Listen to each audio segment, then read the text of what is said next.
ఇప్పుడు ఇంత డిస్కషన్ జరిగింది. డెఫినెట్గా ఇంట్లోంచి చిన్నతనం నుంచే పిల్లలకి తల్లిదండ్రులు అంటే ఒక్క తల్లి అనేదే నేను యాక్సెప్ట్ చేయను. తల్లి తండ్రి ఇద్దరు బాధ్యతగా జనరల్గా ఏం చేస్తున్నారంటే ఇంతకుముందు అమ్మాయి ఎక్కడికి వెళ్తుంది, అమ్మాయి స్నేహితులు ఎవరు, ఏ టైం కాలేజ్ ఉంది, ఏ టైంకి వస్తుంది అనేది అమ్మాయిని చూసుకునేవారు. అబ్బాయి మగపిల్లాడే కదా ఎలా తిరిగి వచ్చినా పర్వాలేదు అనేవారు. సో దట్ ఈజ్ మెయిన్ ఒక తల్లిదండ్రులు చేసే పెద్ద తప్పు. ఇంకా సెకండరీ ఈ మధ్య కాలంలో ఆడపిల్లలను కూడా మేము మగపిల్లల్లాగే పెంచుతామండి, ఏం ప్రాబ్లం లేదు, వాళ్ళు అలాగే పెరగాలి, వాళ్ళని మరీ మేము టిమేట్గా పెంచాలనుకోవట్లేదు అంటే అర్థం ఏంటంటే ఇప్పుడు ఆడపిల్లలు కూడా అసలు కాలేజ్కి 100% ఇందాక ఎవరో మాట్లాడారు, మరి ఎవరని తెలీదు, కరెక్ట్గా అటెండెన్స్ కరెక్ట్గా ఉందా మీరు ఆలోచించండి.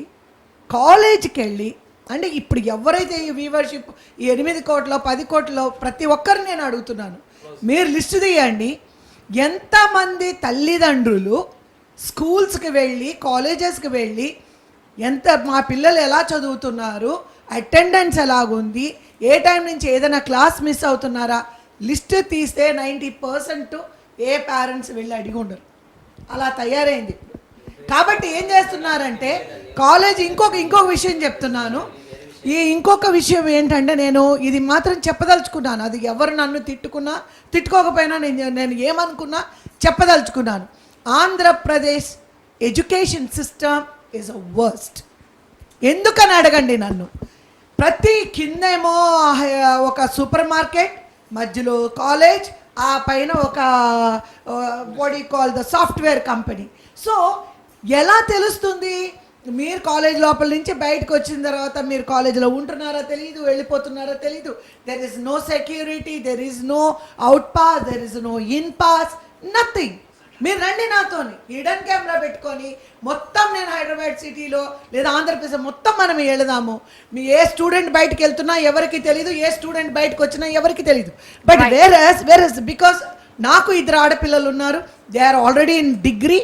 అందుకోసమే నేను చెప్తున్నాను, ఇదే కనుక మనం వేరే ప్లేసెస్లో నేబర్ స్టేట్లో మనం చూస్తే తమిళనాడులో చూస్తే, ఎందుకంటే ఇలాంటివన్నీ కూడా చాలామంది చాలా ఈజీగా తీసుకుంటారు. బట్ దయచేసి అలా ఈజీగా తీసుకోవద్దు. This is the main issue. ఇదే మా పిల్లలు తమిళనాడులో చదువుకునేటప్పుడు అక్కడ మీరు రండి, ఒక ఎల్కేజీ యూకేజీ నర్సరీ మీరు లైసెన్స్ తీసుకురావాలంటే you should have at least more than 2,000 to 3,000 square yards, not square feet, square yards undali. మీరు అవుటర్ ప్లే గ్రౌండ్ ఇవ్వాలి, వాళ్ళకి ప్లేస్ ఇవ్వాలి, అండ్ వెంటిలేషన్ ఉండాలి. ఇట్ షుడ్ బి పకడ్ బందీ, ద గేట్స్, ద సెక్యూరిటీ, లేదంటే your licence will be cancelled within no time.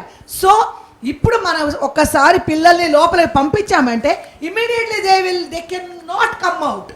వాడి security ఏంటి, you are this class, okay, principal నుంచి లెటర్ ఎక్కడ, పేరెంట్స్ నుంచి లెటర్ ఎక్కడ. ఇక్కడ ఏం సిస్టమ్ ఉందండి, రండి 2 పీరియడ్స్లో ఉంటున్నారు. నా కాలేజ్ పేర్లు చెప్పడం ఇష్టం లేదు, రైట్, రెండు కదండి 2 పీరియడ్స్లో ఉంటున్నారు. The 3rd period 4th period the children are not there. ఇది ఒక ఎత్తు అయితే, ఇంకొకటి ఇందాక పెద్దలు మాట్లాడినట్టుగా మీరు కూడా చెప్పినట్టున్నారు. కాలేజెస్ లో ఏం చేస్తున్నారు, ఎక్కడైనా చదువు అంటున్నారు తప్ప ఎక్కడైనా కూడా మోరల్స్ నేర్పిస్తున్నారా? నేను అది రాసిస్తా మీకు. ఏ క్లాస్ లోని కూడా అనేది ఫైనల్ గా ఒక విషయం చెప్పండి. ప్రాబ్లం ఎక్కువగా ఉన్నది ఇక్కడే, కాలేజెస్, స్కూల్స్. ఈవిటిజం కావచ్చు, ర్యాగింగ్ కావచ్చు, సెక్సువల్ హెరాస్మెంట్ కావచ్చు, what ever it may be. So మీరేం చెప్తారు, మీ వాయిస్ ఏంటి ఫైనల్? ఖచ్చితంగా ఈరోజు సమాజం మొత్తం బాధ్యత. రెండవది, ఈరోజు ఘటనలు జరుగుతున్నాయి, ఘటనల యొక్క మూలాలను పరిశీలించాలి. ఎందుకంటే ఈరోజు అక్షరాస్యత చూస్తే మొత్తం ఏ రిజల్ట్స్ వచ్చినా అమ్మాయిలు టాప్ అంటారు. అమ్మాయిల లిటరసీ ఆడుంది, అమ్మాయిల లిటరసీ మాత్రం రోజు రోజుకి పడిపోతుంది. టాప్ వచ్చే అమ్మాయిలకు రక్షణ కల్పించాలి. కాబట్టి ఈ ఎడ్యుకేషన్ సిలబస్లోనే ఏదైతే పాలకుల యొక్క చిత్తశుద్ధి, ఇందాక మేడం అంగీకరించారు చైర్మన్ లేదని, చైర్మన్ చంద్రబాబు నాయుడు కాలంలో లేదు, ఈరోజు కాంగ్రెస్ పార్టీ కాలంలో కానీ లేదు. ఇట్లాంటి అనేక ఘటనలు ఇద్దరి యొక్క పాలకుల్లో చిత్తశుద్ధి. రెండవది ఈరోజు చెప్పే దాంట్లో ఈరోజు నేను చెప్పాల్సింది, ఈరోజు వస్తువుగా అమ్మాయిని మార్చే కార్యక్రమం ఈరోజు ఎవరైతే పెట్టుబడిదారులు ఉన్నారో తన వస్తువును అమ్ముకోవడానికి ప్రతిదీ అమ్మాయితోనే అడ్వర్టైజ్మెంట్. ఓ సబ్బు కొనాలంటే అమ్మాయితో ఈరోజు ఒక అడ్వర్టైజ్మెంట్ చూపిస్తున్నారు. ఇట్లాంటి కార్యక్రమాలు రెండు ఎక్కడ చూసినా హోర్డింగ్స్లో అమ్మాయి, సెల్ ఫోన్ కార్యక్రమం ఎవడైనా అడ్వర్టైజ్మెంట్ ఇవ్వాలంటే అమ్మాయితో సెల్ ఫోన్ మాట్లాడిస్తే ఈరోజు కార్యక్రమం అయిపోతుంది. ఇట్లాంటి ఘటనలు ఈరోజు ఆపకుండా మొత్తం వస్తువుగా అమ్మాయిని మార్చే మీడియా కావచ్చు, ఈరోజు ప్రకటనలు కావచ్చు, ఇట్లాంటి అన్నిట్లోనూ అమ్మాయిల్ని వస్తువులుగా మారుస్తున్నారు పెట్టుబడిదారులు. దీన్ని ప్రభుత్వం కంట్రోల్ చేయాలి. ఆ విధంగా చేస్తే ఖచ్చితంగా ఈరోజు ఘటనలు ఆపడానికి.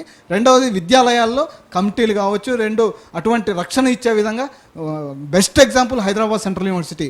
ఈరోజు పాలకులు ఎవరైనా కానీ వెస్ట్రన్ కల్చర్ ఉంది, అనేక రకాలుగా ఇతర దేశాల విద్యార్థులు ఉన్నారు, ఆడు చదువుకుంటున్నారు, స్వేచ్ఛగా ఉంటారు. అర్ధరాత్రి కూడా అమ్మాయిలు స్వేచ్ఛగా క్యాంటీన్కి వెళ్ళి ఈరోజు టిఫిన్ చేసుకుని వచ్చినటువంటి పరిస్థితి హైదరాబాద్ సెంట్రల్ యూనివర్సిటీలో ఉంది. ఇతర ఏ కేంద్రాల్లో ఇప్పుడు హైదరాబాద్ కావచ్చు, వైజాగ్ కావచ్చు, ఎక్కడ కానీ అట్లాంటి పరిస్థితి. ఈరోజు అమ్మాయిలు అర్ధరాత్రి నడు రోడ్డు పైన తిరిగినప్పుడు నిజమైన స్వాతంత్రమని గాంధీ ఆ రోజు చెప్పాడు. ఈరోజు హైదరాబాద్ సెంట్రల్ యూనివర్సిటీ ఉంది తప్ప ఇతర మన రాష్ట్రంలో ఎక్కడ లేదు. ఘటనలు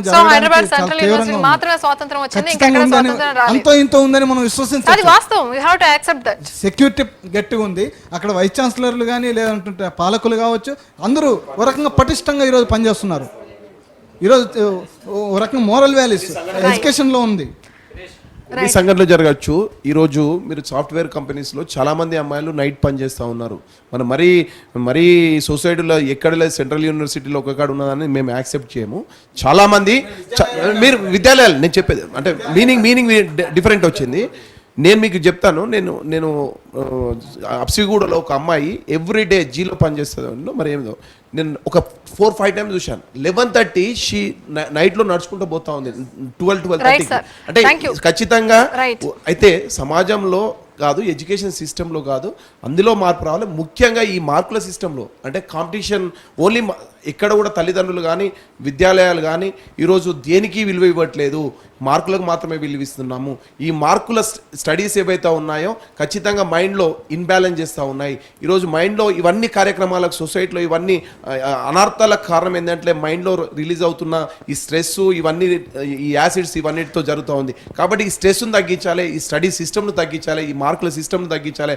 ఖచ్చితంగా ప్రతి విద్యార్థుల్లో ఏదైతే ఇంతకుముందు మనము స్కూల్కి పోగానే ఫస్ట్ జనగణమన స్టార్ట్ అయ్యి తర్వాత మంచి మాటలు చెప్పి తర్వాత ప్రతి డ్రిల్ పీరియడ్ ఉండి ఫిజికల్ ఎక్సర్సైజ్ ఉండి అదేవిధంగా మంచి మాటలు చెప్పి మంచి క్లాసెస్ సార్ చెప్పినట్టు ఒక పీరియడ్ ఓరియంటెడ్ సిస్టమ్ ఏ విధంగా ఉండాలి, ఏ విధంగా బతకాలి, ఏ విధంగా సమాజంలో ఉండాలనే సిస్టమ్ ఉండేది. అలాంటి సిస్టాన్ని మళ్ళీ రావాలి. ఈ మార్కుల ఓరియంటెడ్ సిస్టమ్ పోయి సమాజంలో ఒక మంచి సమాజాన్ని నిర్మించుకోవాలంటే ప్రతి మనిషిలో మార్పు రావాలి, విద్యాలయాల్లో మార్పు రావాలి, తల్లిదండ్రుల్లో మార్పు రావాలి, ఖచ్చితంగా ప్రతి మనిషిలో మార్పు రావాలని ఈ సందర్భంగా తెలియజేస్తాను. Thank you so much sir. Thank you so much for coming. So ఇంతమంది వచ్చి ఈవిటీజింగ్ గురించి, సెక్సువల్ హెరాస్మెంట్ గురించి పిలవగానే ఇక్కడికి వచ్చి మహిళలు ఎదుర్కొంటున్న సమస్యల గురించి మాట్లాడేది థ్యాంక్ యూ సో మచ్ అండి. Thank you so much students. So change అనేది ఒకటే వాయిస్. అర్ధరాత్రి మహిళ తిరగగలిగినప్పుడు స్వాతంత్రం వచ్చిందని గాంధీ గారు అన్నారు. కానీ ఒక అమ్మాయి తిరిగినప్పుడు కాదు, ప్రతి అమ్మాయి ధైర్యంగా మనసులో ఎలాంటి భయం లేకుండా తిరగగలిగినప్పుడే స్వాతంత్రం వచ్చినట్లు. సో ఇది వాళ్ళ ఈవిటీజింగ్ పై డిస్కషన్ అండ్ సెక్సువల్ హెరాస్మెంట్ పై డిస్కషన్. సో మహిళలు వాళ్ళలో కూడా మార్పు రావాలి. ప్రతి ఒక్కరూ తాముకు తామే ఒక ఆయుధంలాగా చిన్నప్పటి నుంచి ఎడ్యుకేషన్లో మార్పు రావాలి, తల్లిదండ్రుల్లో మార్పు రావాలి, వారికి వాల్యూస్, అసలు హ్యూమన్ వాల్యూస్ నేర్పించాలి పిల్లలకి చిన్నతనం నుంచి. వారి సబ్జెక్ట్స్లో కూడా ప్రతి ఒక్కరూ కూడా తమను తాము రక్షించుకోగలిగేలా సబ్జెక్ట్ రూపొందించి ఎడ్యుకేషన్లో ప్రవేశపెడితే ఖచ్చితంగా కొంతైనా మార్పు వచ్చే అవకాశం ఉంది. ఇది పునాదుల నుంచి రావాల్సిన మార్పు. సో ఇప్పుడు కొంతవరకు